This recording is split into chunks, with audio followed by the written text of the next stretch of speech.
Comme cela a déjà été dit, nous répondrons aux frappes en cours sur le territoire russe par des missiles à longue portée de fabrication occidentale, y compris en continuant éventuellement à tester l'Oreshnik dans des conditions de combat, comme cela a été fait le 21 novembre. Actuellement, le ministère de la Défense et l'état-major général de l'armée russe sélectionnent des cibles à frapper sur le territoire ukrainien. Il pourrait s'agir d'installations militaires, d'entreprises de l'industrie de la défense ou de centres de décision à Kiev.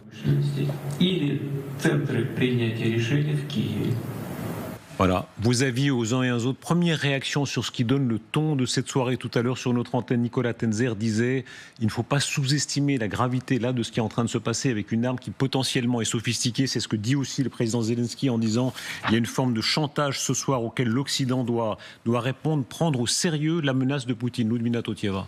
Tout le but de Poutine, c'est de faire peur aux Occidentaux, de faire peur aussi à l'administration qui va venir, à l'administration de Trump, pour que ce conflit-là soit gelé et qu'il va pouvoir avancer plus tard. Mais ce qui est plus grave, c'est que maintenant, Poutine, après avoir fait la modification de sa doctrine nucléaire, il dit qu'il pourrait utiliser aussi l'arme conventionnelle, mais pour faire les dégâts qui sont comparables à 45 Hiroshima avec Oreshnik. Et il pointe aussi du doigt le fait que Zelensky, soi-disant, soit illégitime. Encore une fois, il revient sur la question de légitimité du pouvoir en Ukraine en disant que voilà, il n'y a pas d'élection. Ça, c'est quelque chose de très grave, d'où l'importance de ces centres de prise de décision de qui il parle. Réaction vraiment des uns et des autres. Bref, ça introduit, n'est-ce pas, toute la soirée, mais on se rappelle notamment qu'il y a quelques jours encore, le Parlement avait été évacué parce que les Ukrainiens disaient peut-être qu'ils vont tenter de frapper le Parlement. C'était quelques heures après le premier tir de ce missile balistique de moyenne portée, et malheureusement il y a toute raison et les Ukrainiens et les Occidentaux ont toute raison de croire ce que dit Vladimir Poutine. C'est effectivement, vous avez raison, pour faire peur, mais malheureusement Poutine dit un certain nombre de choses qu'il va faire ensuite. Et donc quand il dit dans la déclaration qu'on vient d'entendre, notamment les centres de pouvoir à Kiev, ça veut dire le centre de la capitale ukrainienne. Amiral Michaud, comment est-ce que vous entendez cette menace? Et on va voir dans quelques instants qu'elle est assortie d'un certain nombre d'actes qui sont une vague de bombardements par missiles et par drones. Nous sommes habitués de fait à ce que M. Poutine envoie des missiles balistiques sur l'Ukraine, je dirais pratiquement tous les jours, enfin toutes les nuits, en petit nombre, entre 1 et 6 à peu près, pas à chaque fois. Donc je dirais c'est presque de la routine. Effectivement, ce missile apporte quelque chose de nouveau dans la mesure où c'est un nouvel engin, ou en tout cas un engin revisité, puisqu'apparemment c'est plutôt ça, et qu'il a une portée intermédiaire. Bon, la portée intermédiaire, ça ne sert pas à grand-chose puisque l'Ukraine est située tout près. Ce qui est nouveau plutôt, c'est sa capacité d'avoir plusieurs têtes à l'intérieur de ce missile, c'est sa grande vitesse également, qui en font que c'est une arme effectivement plus efficace que les missiles calibre dont on a l'habitude jusqu'à présent. Non, je ne crois pas, parce qu'en fait, justement, les calibres portent de l'explosif, et ce missile ne porte pas d'explosif. Enfin, c'est un missile nucléaire qui ne peut porter... Vous n'êtes pas d'accord, amiral, pourquoi là-dessus? Pourquoi vous n'êtes pas là?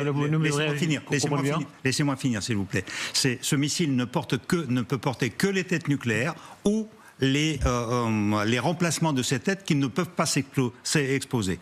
Et donc Poutine l'a confirmé aujourd'hui, parce qu'il dit peut-être la prochaine fois on mettra quelques explosifs, mais en réalité on ne sait pas du tout. Il y a beaucoup de bluff dans cette histoire. Et vous avez regardé les visages. C'est pas ce que dit le président Zelensky.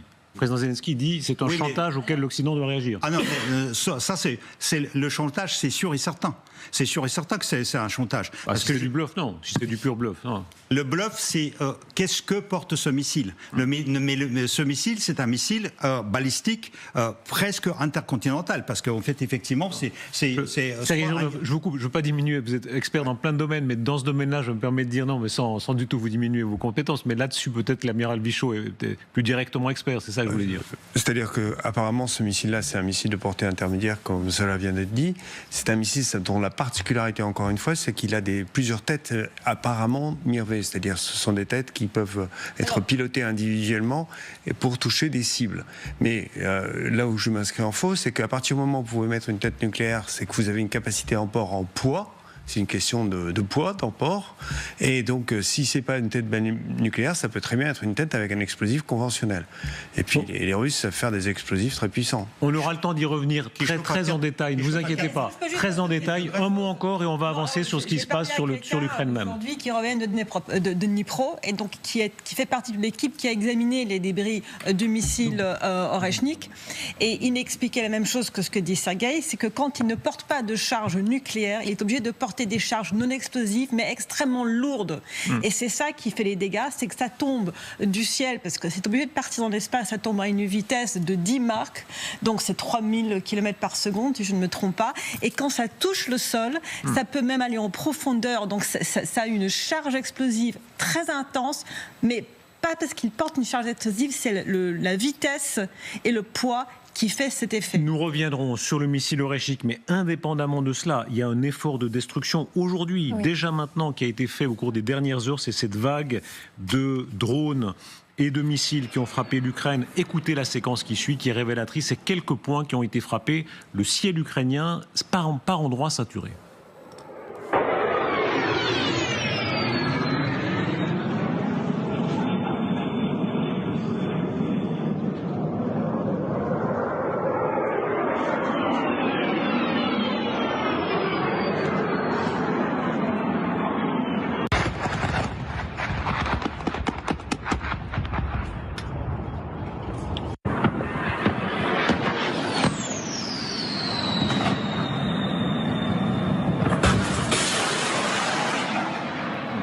Parce que les drones ne font pas beaucoup. Vous êtes avec nous en direct, Solène Rioux, merci beaucoup. On entend ce soir le président Zelensky qui parle de l'ampleur. Dites-nous un mot de l'ampleur de cette vague de missiles et de drones qui a frappé l'Ukraine ce soir.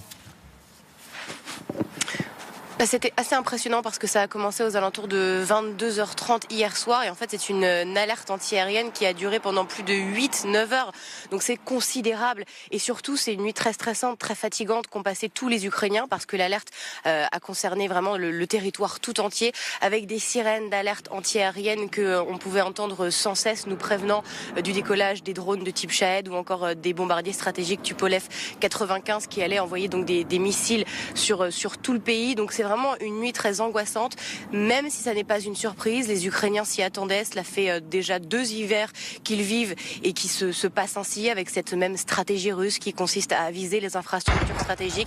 Donc ça n'est pas une surprise, mais ça n'empêche pas que la soirée et la nuit a été particulièrement dure et qu'il y a forcément une appréhension à revivre ce type de nuit, d'autant que, au vu de la stratégie, la rhétorique en tout cas de Vladimir Poutine, les Ukrainiens s'attendent à passer un hiver particulièrement long et difficile avec des nuits comme celles qu'on a vécues avec Pauline Lormand.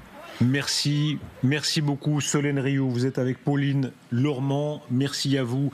L'hiver, je crois qu'il fait à peu près 0 degré ce soir à Kiev en Ukraine, l'hiver arrive et l'hiver ukrainien c'est quelque chose, c'est le pari de Poutine une fois de plus, mais 3e fois avec d'autres conséquences.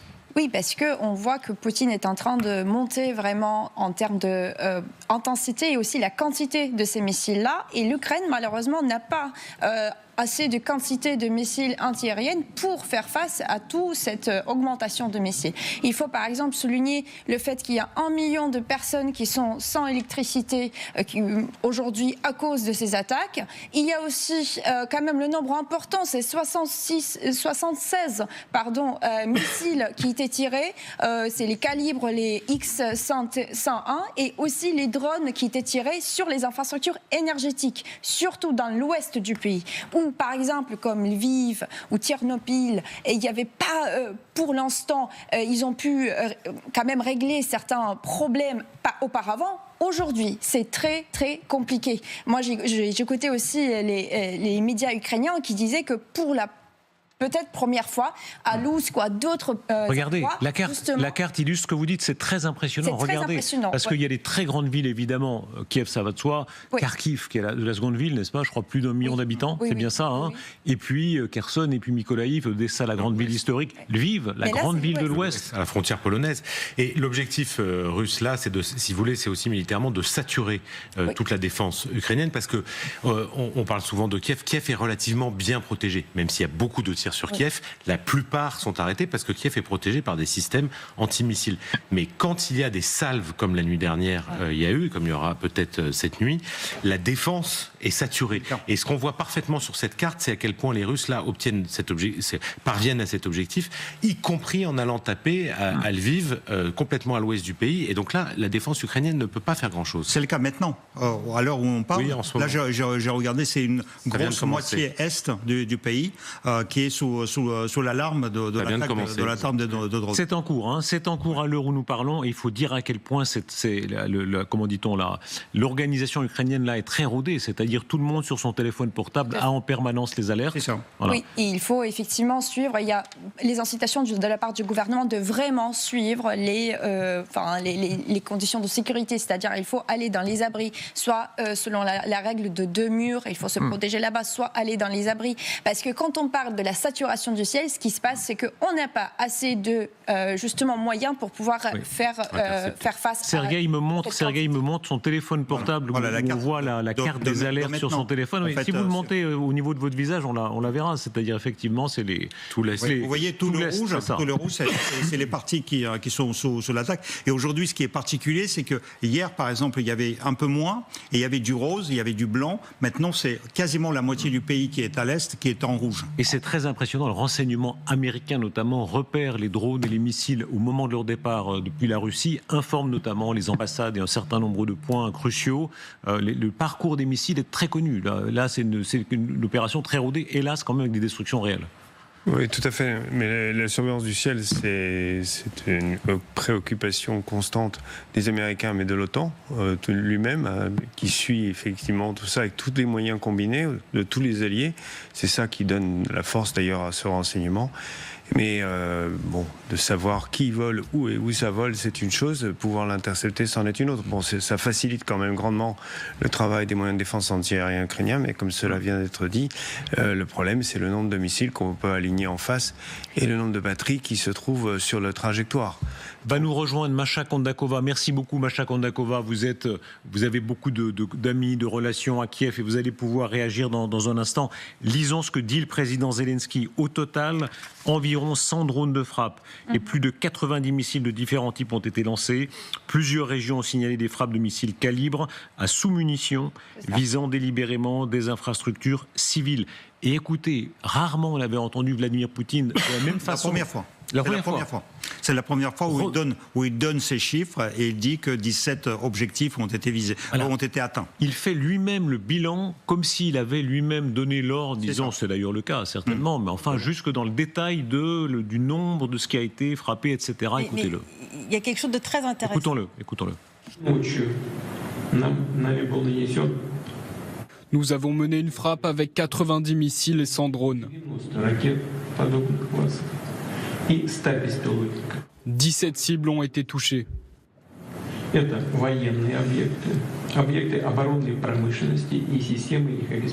le répète une nouvelle fois, ces frappes sont en réponse aux attaques continues sur le territoire russe par les missiles américains.